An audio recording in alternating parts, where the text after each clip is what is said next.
Hi, I'm Seamless, and today I'm going to show you how to make this sound.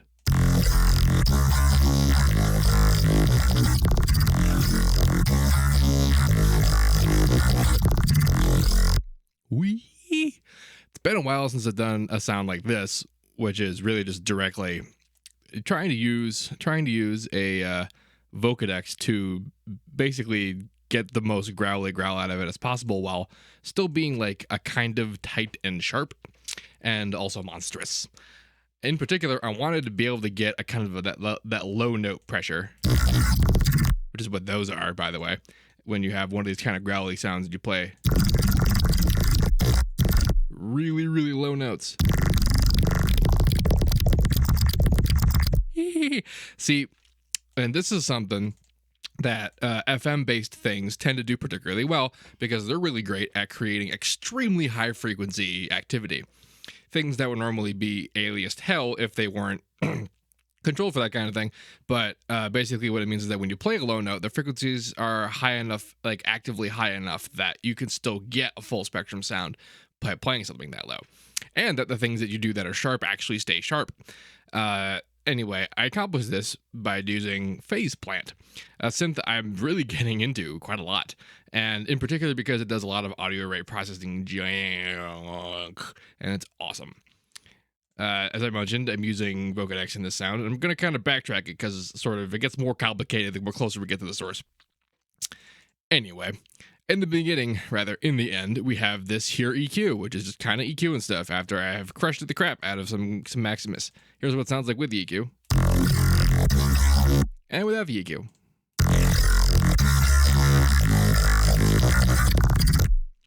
That might have seemed like a bigger difference than just EQing, so let's talk about something about phase. I mentioned a lot about linear phase and minimum phase and how EQ does what it does by creating phase cancellation by moving around. And a lot about what this EQ is doing is actually like these guys are pretty obvious cuts, like 2K, 5K, and then 10K up here. But these two dudes back here are doing some pretty profound work on just what the phase is. Because even though like this is not an appreciable like change in level. So attenuation wise, we're not getting a lot of change, but it is creating change. Observe.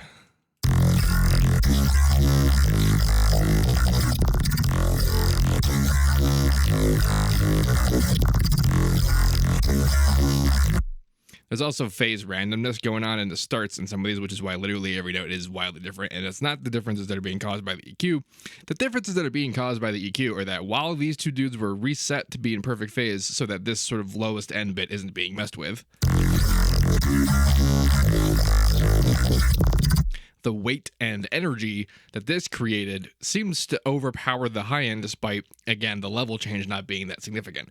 And I think personally that has to do with that just this amount of phase change was enough to sort of remove the supremacy of this like order of phase and versus this order of phase, depending on what, parts stop and start where. And it really, like, it's just the fact that we stopped it from being a flat line in this low end was enough to make that change happen. Before that, there's this Maximus doing this compression, and part of the reason why that worked is because I actually had the low end bit of it compressing it pretty high up in terms of where the cut is, and that means that like a lot of the low end can remain, because like this is a cut, this is an EQ cut happening here, so that means that this is the beginning of there being phase distortion, is that this is something that Maximus does. It tries to be more light touch about it than like your average EQ band split, and it is, but it isn't perfect because it's not completely linear phase. This EQ, this compressor is OTTing a little bit, just to kind of level out a lot of the damage that Vocodex does, which is something that I anticipated to happen. Here's what it sounds like with the compressor, and without the compressor.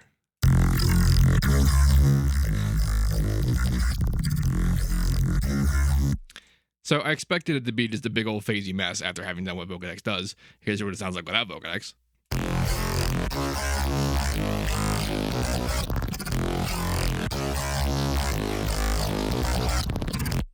A sharp, phasey bed upon which chops and bands can occur to do this to it.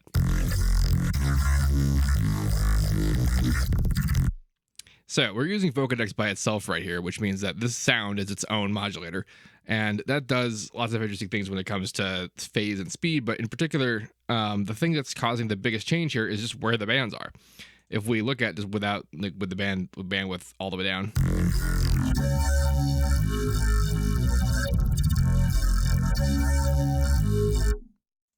It freezes that. Derp.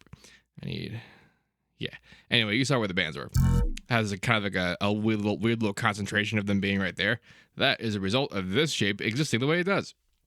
When you have it closer to a horizontal line in here, that means that more bands are actually going to be stuck on an individual frequency. So that means a whole bunch of bands are actually repeating themselves in this frequency range, which is why you saw a whole bunch kind of overlap on each other. And that's causing a lot of very specific phase damage when every one of those bands, it opens up, and then either side of them, being a band, just a filter, interacts with a whole bunch of other filters, and it causes a lot of phase change. And that's why Vocodex works. That's why Vocodex does what it does, and the way, like, insofar as using it on its own, on a sound that's just itself, and not actually modulating it against anything. So you also saw that some of the bandwidths are different, and that's because in Vocodex you can change the width of the band per band. And that's what this shape is doing. And this looks real specific and ridiculous, and I definitely did get there by being specific and ridiculous, but it was still pretty arbitrary. And involved a lot of turning on this button, which lets you move points around together like that, and just kind of listening.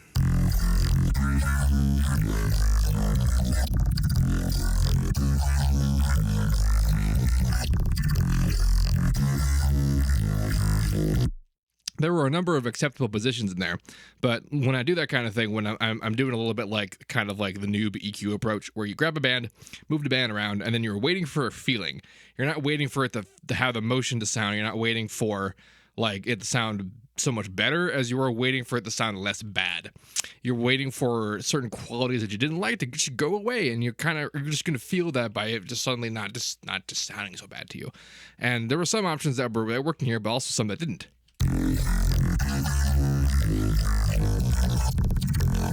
Like right there, that particular one I wouldn't stick with, just because it's a weird lopsided texture that it doesn't work for me, and I would just swing it around until it doesn't sound like that.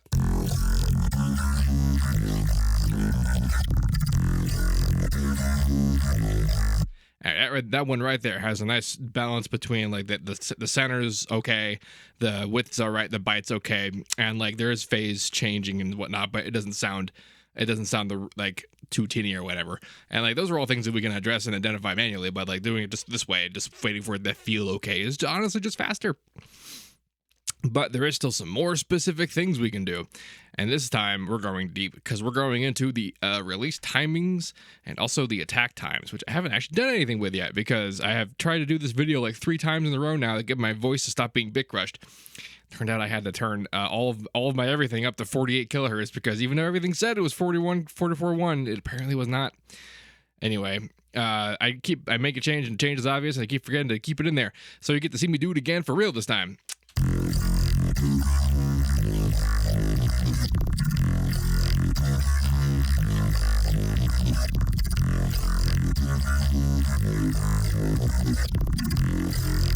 So, the way the vocoder works is that when there is activity in a band's range, like any amount of frequency activity ends up in a band that exists around 500 hertz at a certain level, then that band comes up at that level, at that frequency, so that when the other band's also moving around at whatever level and frequency, they all sound like the modulator is making the carrier do its deal. And then you can control where the bands are, how wide the bands are, and also how fast the bands are. How fast do they pop up? How long do they stay there, which is what this does, and then how long does it take for them to go away. By default, minimum times are on, and what that does is it kind of keeps it at a level where how fast the bands move aren't going to create extra harmonic information for the fact that you're modulating them faster than their frequency range. So I took the 500 hertz example, and that's a certain amount of milliseconds, right, per oscillation, and I don't know what that millisecond is, but it's not 0, and this is 0. So that's to say that the bands can show up instantaneously, and that does just sound like distortion, because it is distortion. Because if you modulate something faster than its oscillation, then you're going to change the wave shape, and that's wave shaping. It's distortion. And in this case, what this graph is saying is that we can change attack, release, and also hold times on a per band basis. So you can do things like make the higher ones move faster than the slower ones, so that the higher ones actually activate at the correct speed for the information present at the high frequencies, and the lower ones do not, and which will end up, because when they do, like when the lower guys actually do move as fast as the higher guys, it puts extra harmonic stuff going on at the higher guys, but multiplied by the lower guys, and it's not necessarily good. Sometimes it is, but for the most part, just in my experience, it's unless like you're sending in like a relatively simple oscillator, and so the extra harmonic information you're going to get is largely just going to be more of that oscillator. Like something complicated, that's probably going to be a no-go, like this, and that's why this works. That's why this helps. You saw over here in the release time, this graph lets you go below the value and then also above the value, and that lets you do what we just kind of said there. And the attack time also mattered, and the whole time being all the way down actually probably is creating a little bit of extra buzz and saturation just for the motion here, and that's why Vocodex is doing what Vocodex is doing. Here's what it sounds like without the Vocodex. And this Maximus is a much more just, it's OTT, but without the master limiter, just so that the bands are evened out. And here's what it sounds like without it being evened out.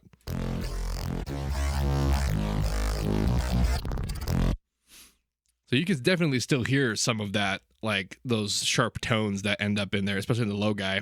You can still hear that texture being primarily the thing that's caused by this tone. And let's talk about what's going on here. So if you've never used Faceplant before, its whole thing that's like unique and cool is that the main oscillator bits in this window can all be modulated by each other directly. So what's happening is you see how the green guys are the ones being modulated. You mouse over them and you can see which one's doing what. So this connection right here and that blinking anchor over there is telling us that the output of the blinking anchor is modulating this parameter, which in this case is the phase of this oscillator. And when you modulate phase, like at audio rate, that's FM. It creates FM, because when you move the phase of something while it's playing, it changes its pitch. And that's actually how digital FM has always worked, from the Yamaha DX7 onward. There is also direct FM in the sense that like you can literally have the literal modulation literally change the pitch, and that's more akin to analog FM, just because that's what most of FM in analog world is. And that's kind of a rare deal. There's more of it every day. Like Bitwig just came out with some kind of analog, or rather modular thing, and like Contact has had the blocks architecture forever, and like they do that too. And there's all differing levels of effectiveness for it all, because it's still it's not as perfect as hardware is in terms of actual speed and intensity, but oh damn is it cool, especially when it lets you do stuff like you can, even if I felt like it, take the output of a thing and modulate itself, which would cause feedback.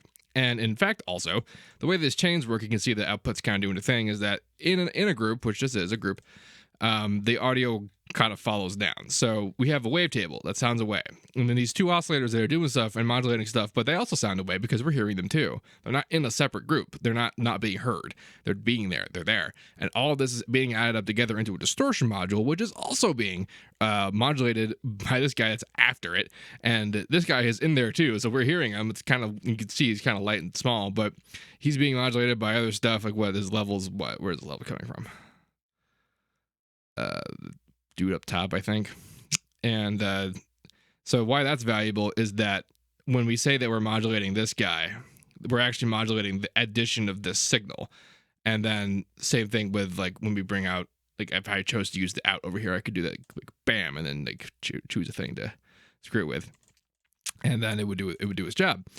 And this is great because you can make feedback, and like I keep saying that over and over again, but that really is just super cool. You could do that kind of stuff in Citrus, and you could even do it in Serum if you set it up in certain regards. But the idea that you can have the maximum of 30 of these dudes, so you just so much more expansive, and the inclusion of wavetables changes that game completely, just like it did when Serum was new, because now you can FM tables by other tables, and when you phase target from a table, like in certain ways, it does basically warp mode stuff. And you can you got a wavetable control option. You can make warp modes out of just shapes and lines and things. It's a lot of fun.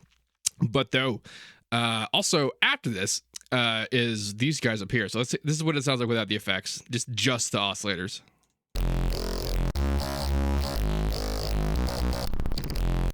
It's really hard to, I can't like turn off the oscillators, because then it'll bring everything down, because all the oscillators are doing everything to each other, and they're all kind of there doing it.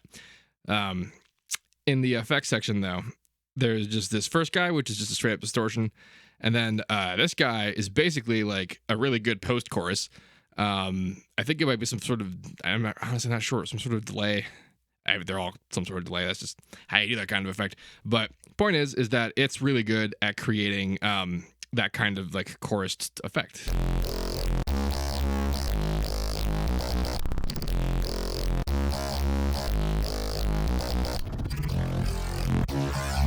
I say as I forget to turn the effects off. Derp.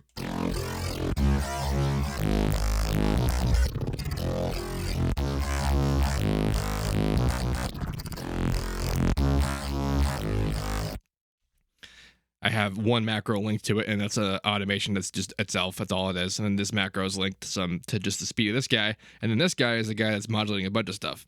And then the orange targets are the ones that you can link up to things, which are most of the things. And then there's also these gold targets. And what the gold targets are that you can modulate modulation. So this is ring modulation, or rather, no, it's phased FM from an output coming on here, and then that sounded a certain way, and then I wanted to modulate it, and now I'm modulating. Like, I could do two things. I could either modulate the level of that particular oscillator, or I could modulate just the link here, because it's a handle. The modulations have modulation handles, and that's really good, because you might not think you're going to run out of this space in terms of like getting 30 dudes or whatever. And that's actually one of the reasons, because while I could like come up with separate groups or whatever and modulate level independently to get that kind of control just using the bits of stuff that are here, they helpfully gave you handles on the modulation so that you didn't have to do that, so that you wouldn't have to waste space on that stuff. And that's super clever to think about that in terms of how much they wanted to compact things. And it keeps it light. Like, this is a light plugin. I haven't had a lot of CPU beef with it, so I'm presently pleased by that, just because of how much of this internal nonsense you can do, which is just a lot. I've barely scratched the surface. After the fact of the ensemble, there's the phase distortion and ring mod. So this is important because the ensemble is doing what you think it does. It screws up the phase or whatever, but it still sounded sharp and cool. And it wasn't because the ensemble was just that good. It's because these two guys have post processing. They have post ring mod. I keep calling it ring modulation. They have post audio rate processing involved, and it's through these sideband. And that's entirely what this other group dude is. And this has an aux in it.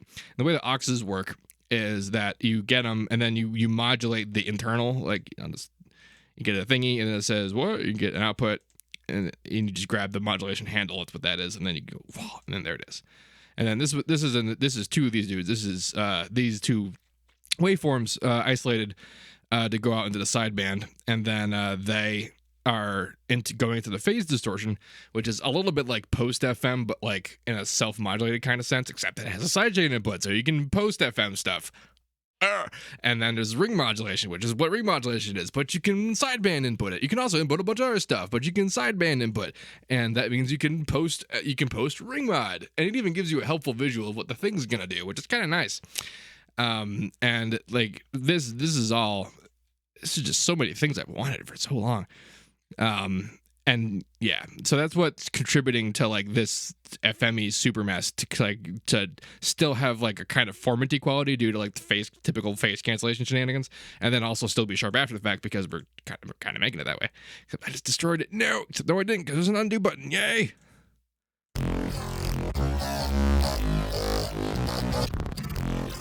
But check that out. On either end of the mix of the phase distortion seemed like a pretty similar sound, right?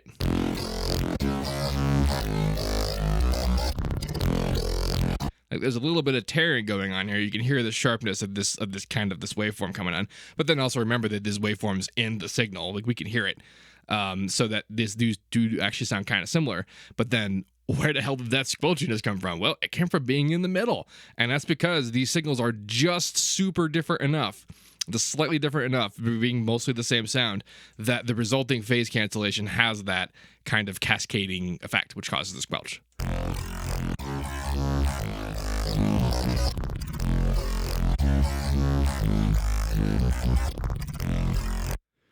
And that really helped that happen.